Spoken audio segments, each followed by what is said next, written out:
Welcome to today's Fireside Chat on Zero Trust. I'm Senior Researcher Kate Macri, and joining me today is Senior Director for Public Sector Technology Strategy at CrowdStrike, Andrew Harris.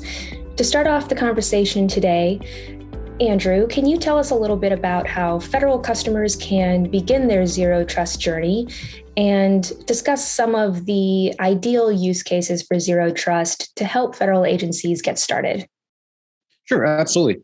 So essentially, everyone's starting at a different place. They either have continuous diagnostics mitigation, CDM, they have EDR, some have network components, looking at internet access points, looking at the trusted internet connections. And our recommendation is to kind of start your journey where you already are. It's not going to be one procurement. It's not going to be one foul swoop where you're going to be able to implement something like Zero Trust in a day. Many customers are extending their EDR, their endpoint protection and detection response and endpoint capabilities into that larger Zero Trust. Our one recommendation is also to, when you're planning Zero Trust, make sure your vendors are all able to integrate with each other. You don't want to have these stovepipes where your endpoint protection vendor is not communicating with your network detection response capability at the network, or your identity providers when you believe a user has been compromised. So still having that strategic view, but also not trying to start from scratch is our main recommendation and what we see a lot in the field. So can you describe the relationship between extended protection and response and Zero Trust? And can you talk a little bit about how these two concepts work in tandem to provide ideal security solutions for federal agencies? Yeah, absolutely. And again, Zero Trust, XDR, they're all somewhat, unfortunately, buzzwords. But when you look at NIST and what they've defined, when you look at the executive order, which I believe we're going to be talking about as well, they're all trying to achieve one common goal. And that's essentially, how do you provide mission resilience in the face of a capable cyber adversary? So how do you essentially take a couple punches and still be able to walk and keep the lights on? Zero Trust has a lot of principles across identity, across endpoint, across data, across network. And actually, again, removing those silos of excellence, like I like to call them. And our view at CrowdStrike, the XDR component is bringing all that together in a turnkey style. So it's not just also CrowdStrike trying to do every single one of these. You can also bring in your SASE vendor. You can bring in your other data loss prevention technologies. You can even bring in your cloud service providers, such as a Google Cloud Platform, and actually have them part of that story. And actually us then being able to deliver what we call indicators of attack across all that data, across all those vendors, versus, again, everyone trying to do their little slice and not really bringing it together. So again, Zero Trust and XDR really share that common output, that common outcome.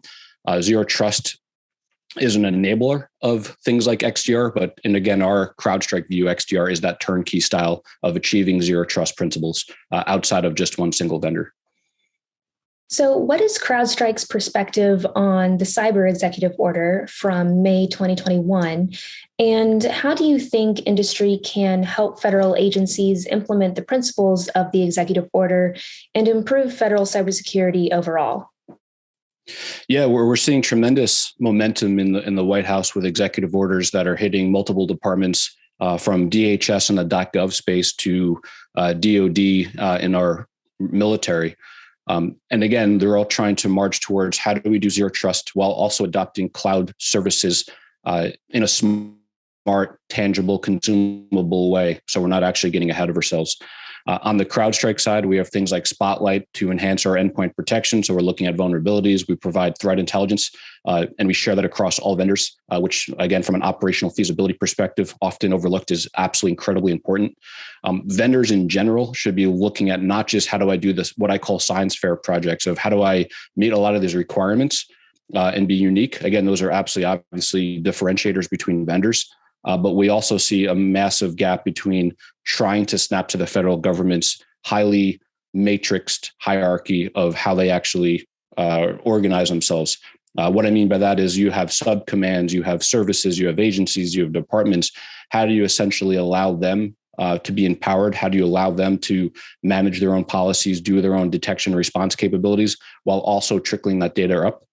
We see, again, many vendors not really focusing on that operational feasibility component that is embedded in every part of the executive order and executive orders now that there's been multiple in the last 3 to 6 months. But again, on the CrowdStrike side, we do the EDR, we do the threat intelligence, we do the Spotlight for vulnerability assessment, and we really share all that. And our customers can take our data and bring it to anywhere that they are fighting the fight, whether that's their SIM, their SOAR, or that's CrowdStrike Humio, and so forth. But we're very optimistic of what the executive order is doing, especially the entitlements it also gives DHS. So when the next SolarWinds happens, we can work jointly with commercial entities such as CrowdStrike, such as the cloud service providers, and drive a lot more action quickly in the face of a potential national security disaster. Before I go on to the next question, would you mind expounding a little bit on the Spotlight service that CrowdStrike offers?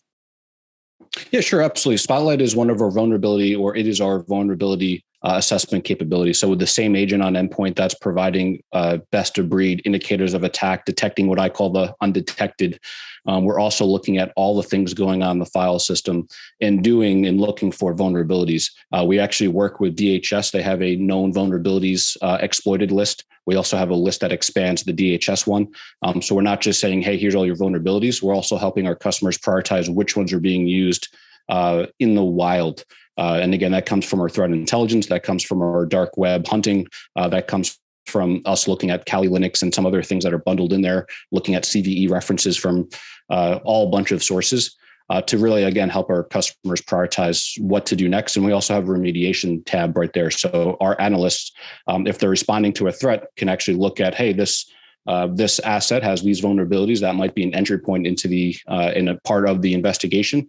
And they can also work with teams to remediate right in our console. So again, we're trying to provide that single console for multiple personas, that CIO who's got to worry about the hygiene, am I cyber ready, as well as the incident responder who's trying to focus and find the bad guys actively in network. Sure. So to finish off our conversation today, could you discuss some of the common misconceptions surrounding zero trust and what CrowdStrike's response is to these, and what CrowdStrike's vision for identity solutions and data protection are under a zero trust model? Yeah, absolutely. We see a lot of myths where people think there's one vendor who could solve all. Again, we see a little bit less and less, but we still somewhat see it in the field. We see some people think it's only a network thing. Some people think it's only an endpoint thing. Really, again, the goal, when you look at the executive order, when you look at what NIST has provided, it's a much larger cross-functional mission. So that's one of the myths. And we also have a myth regarding, can I do this all with my identity provider? Do I only need one identity provider? My recommendation to customers in Department of Defense, Pentagon, and others has always been start with the outcome. Again, that mission resiliency, and work backwards. If you believe one identity provider is a way to achieve that, great. If you believe that you might have more mission resiliency, having multiple identity providers, even more power to you. On the CrowdStrike side, we map to the latter. We believe, again, mission resiliency, you might have multiple identity providers, multiple what DoD, DHS calls ICAM, identity credential access management providers. We don't have a fight in that, but we integrate with all the major ones. So if you want to merge your identity data on premises with all your ICAM solutions and identity providers for that mission resiliency piece, we're actually absolutely checking all those boxes. And again, the same thing with cloud service providers. We don't believe that one cloud service provider makes sense in a zero trust model. If one cloud service provider goes down, well, then you just lost all mission. And again, if you look at the CIA C2E contract, it's a big reason why they extended a contract to 5 cloud service providers, not just a single one. And again, on the CrowdStrike side, we are working with all the major cloud service providers to provide our best of breed cybersecurity and integrate that into their services. So we are very much vendor agnostic. And are 100% open API, meaning everything, if you want to bring a government off-the-shelf custom bred workflow or product, that's something we also support as well. So we believe we're strategically positioned to help our customers. Great. Well, unfortunately, that's all the time we have for today. So thank you so much, Andrew, for discussing zero trust with us. And that's it for today. Thanks, Kate. Appreciate your time.